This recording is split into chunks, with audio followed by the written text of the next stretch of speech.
सत्ता पक्ष के लोग सब मेरे बोलने से पहले ही भाग गए।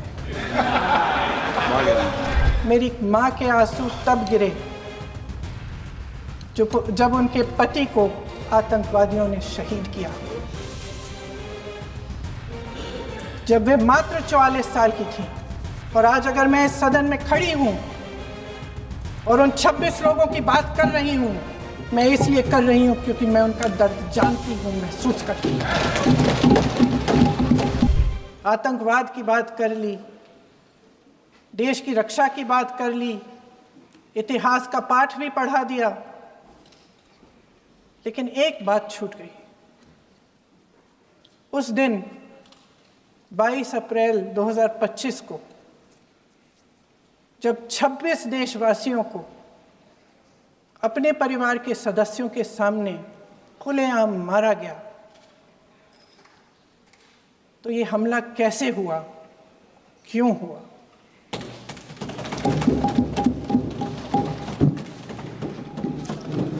अध्यक्ष महोदय, ये लोग बैसारन वैली में, पहलगाम के पास कश्मीर में क्या कर रहे थे? आजकल पब्लिसिटी का दौर है, प्रचार का ज़माना है। कुछ समय से हमारी सरकार ये प्रचार कर रही थी कि कश्मीर में आतंकवाद ख़त्म हो गया है, कि कश्मीर में शांति है, अमन चैन है। प्रधानमंत्री जी ने खूब भाषण दिए, देशवासियों को कहा कि चलिए कश्मीर चलिए, सैर करिए।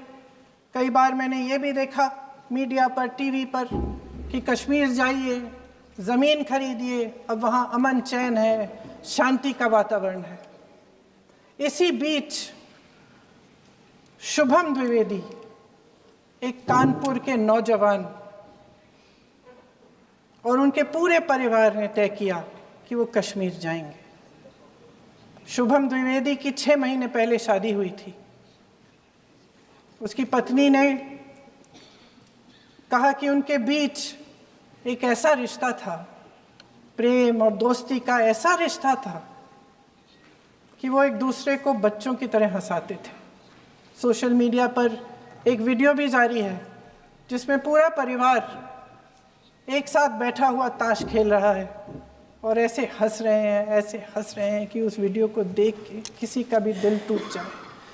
जब 1 घंटे के लिए चुन चुन कर भारतीय नागरिकों को मारा जा रहा था, इस पूरे समय उसे एक सुरक्षाकर्मी नहीं दिखा, एक सैनिक नहीं दिखा।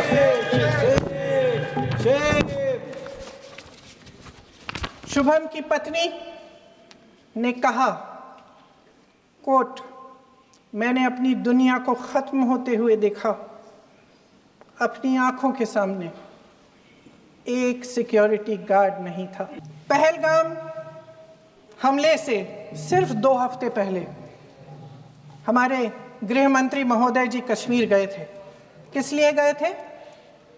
जो सुरक्षा की व्यवस्था है, इसको देखने के लिए गए थे, इसको रिव्यू करने के लिए गए थे। और उन्होंने वहां कहा कि आतंकवाद पर विजय प्राप्त हुई है। ये 2 हफ्ते पहले है। 3 महीने बाद JNK के गवर्नर साहब एक आम इंटरव्यू में ऐसे ही चलते चलते कह देते हैं कि हाँ, बैसारन वैली में बहुत लापरवाही हुई और इसके लिए मैं जिम्मेदारी लेता हूँ।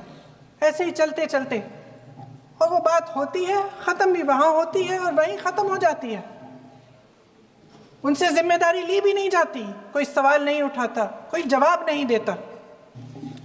अध्यक्ष महोदय, उस हमले की जिम्मेदारी एक आतंकवादी गुट जिसका नाम TRF है, थोड़े दिनों बाद लेती है। कौन है ये TRF? 2019 में ये गुट बना। 2020 में इसने कश्मीर में आतंकवाद का काम शुरू कर दिया और 2020 अप्रैल 2020 से लेकर 22 अप्रैल 2025 तक इन्होंने 25 आतंकवादी हमले किए।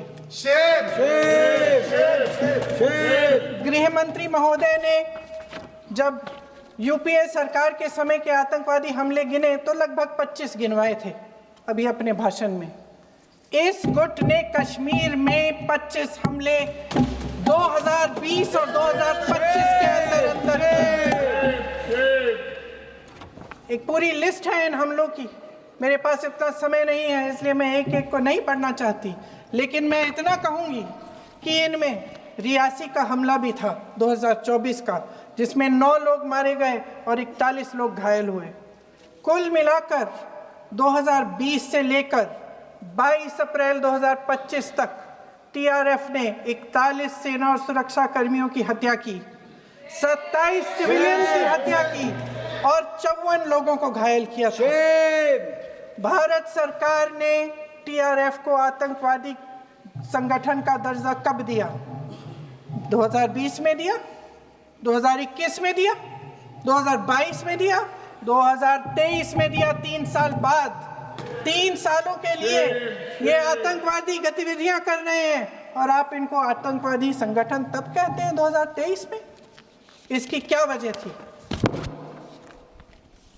ये सब सरकार के संज्ञान में था।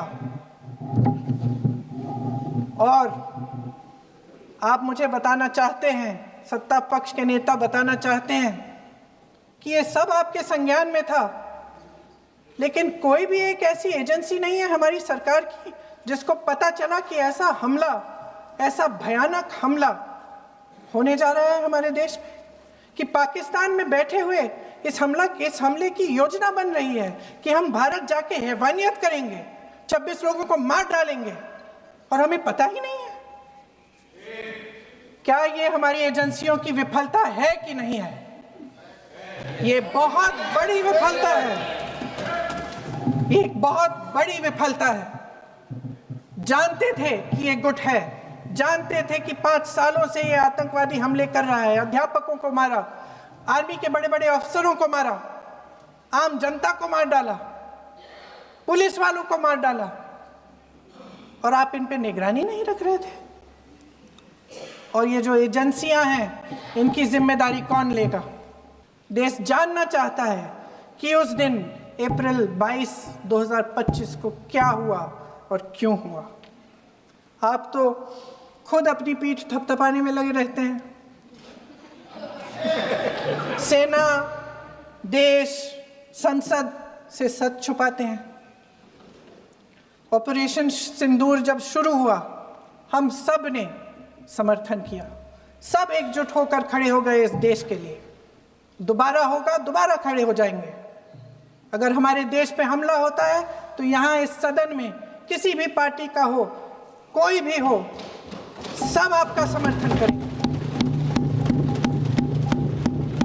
और हमें अपनी सेना पर गर्व है कि उन्होंने इस बार भी दृढ़ता से लड़ाई लड़ी, धैर्य से लड़ाई लड़ी, वीरता से लड़ाई लड़ी। लेकिन इस ऑपरेशन का सिंदूर का क्रेडिट, उसका श्रेय तो हमारे प्रधानमंत्री जी चाहते हैं।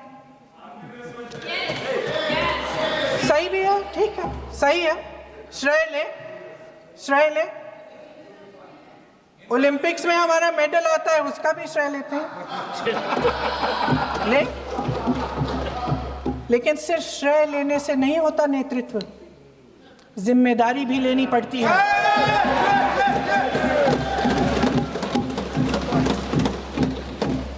देश के इतिहास में ये पहली बार हुआ, देश के इतिहास में ये पहली बार हुआ कि जंग होते होते ही रुक गई। रुक गई है जी। और इस रुकावट का ऐलान हमारी सरकार, हमारी सेना नहीं करती, अमेरिका के प्रेसिडेंट करते हैं, अमेरिका के राष्ट्रपति करते हैं। जैसे ये बात उठी, शरण की बात की हमारे गृह मंत्री जी ने, इतिहास में चले गए। नेहरू ने क्या किया, इंदिरा गांधी ने क्या किया, यहां तक कि मेरी मां के आंसुओं तक चले गए।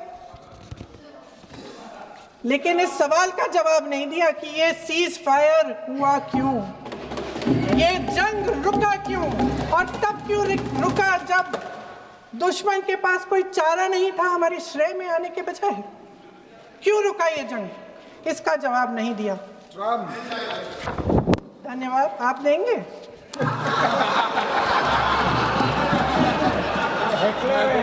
मंत्री देना भाई देना, आपको टाइम मिलेगा तो। टाइम नहीं मिलेगा आपको शायद। वैसे महोदय, मेरी माँ की आंसू की बात किए, मैं इसका जवाब देना चाहती हूँ। मेरी माँ के आंसू तब गिरे जब उनके पति को आतंकवादियों ने शहीद किया, जब वे मात्र 44 साल की थी। और आज अगर मैं इस सदन में खड़ी हूँ और उन 26 लोगों की बात कर रही हूँ, मैं इसलिए कर रही हूँ क्योंकि मैं उनका दर्द जानती हूँ, महसूस करती हूँ।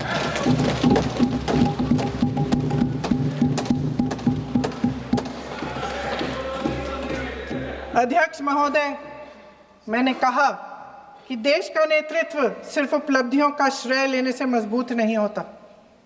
सफलता और विफलता दोनों की जिम्मेदारी लेने से बुलंद होता है।